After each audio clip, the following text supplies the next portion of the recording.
Now move to Mohammed Adriz, please. नबी, मुझे बताइएगा कि जाहिर अफगानिस्तान की टीम खेल रही है, बहुत अच्छा खेली दोनों मैचेस में, वेरी नाइस प्ले। कुछ ऐसा खौफ है कि आप लोग पीछे गवर्नमेंट चेंज हुई है, हालात चेंज हुए हैं, तो आप वापस जाएंगे, आपसे पूछगिछ होगी, कोई ऐसा प्रेशर? और सेकंड वन, ये जो न्यू ईरा स्टार्ट हुआ है, इसमें पाकिस्तान के साथ रिलेशंस अच्छे हैं, तो अफगानिस्तान की टीम को मजीद मजबूती मिलेगी इन रिलेशंस के बेहतर होने से? I think we can we talk with cricket about उसको छोड़ के सिचुएशन को? तो क्रिकेट का question. I'm talking about the cricket. Definitely there is a things.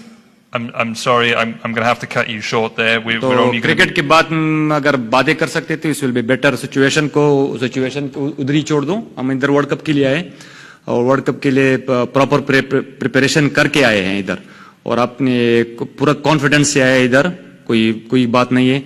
तो अगर क्रिकेट वाइज कुछ क्वेश्चन है तो पूछ सकते हो।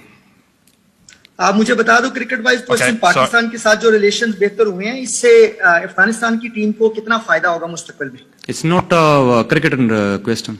Okay, sorry, I'm going to have to cut you off there, Mohammed. Thank you for your question. That's it. Thank you. This concludes the press conference. Thank you very much, everyone, for your time.